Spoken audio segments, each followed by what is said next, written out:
प्रदूषण की दस्तक, क्या हमारे छोटे शहर भी कब्रिस्तान बनने की राह पर हैं? आज जब हम दिल्ली की दमघोंटू हवा और धुंध की तस्वीरें देखते हैं तो हमें लगता है कि ये तो बड़े शहरों की समस्या है, लेकिन हकीकत इससे कहीं ज्यादा डरावनी है। अगर आप आज किसी छोटे शहर की सड़क पर सब्जी लेने या बाजार निकलें तो आपको साफ हवा के बजाय धूल का गुबार और नंगी सड़कें मिलेंगी। जहां कभी सड़क के दोनों ओर लहलहाते पेड़ हुआ करते थे, आज वहां सिर्फ सीमेंट के खंभे और उड़ती हुई मिट्टी है। हम हाथ पर हाथ धरे बैठे हैं, मानो हम अपनी बारी का इंतजार कर रहे हों कि कब हमारा शहर भी अगली दिल्ली बनेगा। बाजारों का बुरा हाल, धूल और गायब होती हरियाली। छोटे शहरों के बाजारों में अब पैदल चलना भी दूभर हो गया है। सड़कों के किनारे मिट्टी के ढेर लगे रहते हैं, जिन्हें न तो नगर निगम साफ करता है और न ही दुकानदार अपनी जिम्मेदारी समझते हैं।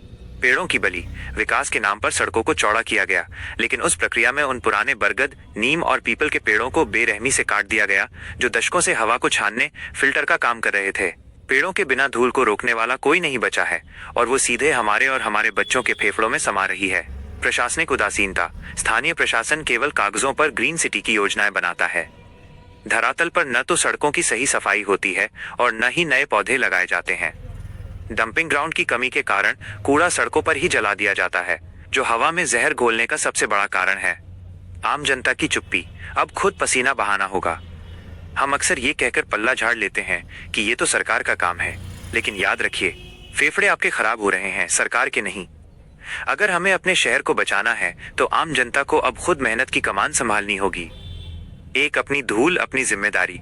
क्या हम इतने लाचार हैं कि अपने घर या दुकान के सामने की सड़क पर थोड़ा पानी भी नहीं छिड़क सकते? अगर हर नागरिक अपनी सीमा की धूल को उड़ने से रोकने का संकल्प ले तो शहर का प्रदूषण स्तर 30% तक गिर सकता है। 2, हरियाली का स्वयं सेवक बने। सरकार के भरोसे पेड़ लगने का इंतजार करना छोड़िए।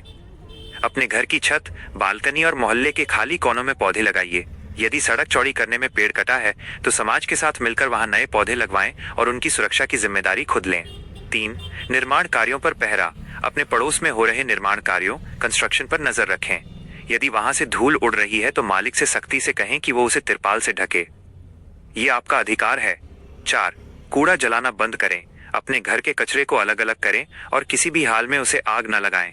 यदि कोई और ऐसा कर रहा है तो उसे टोकें और स्थानीय प्रशासन को सूचित करें। 5, पैदल चलने की आदत।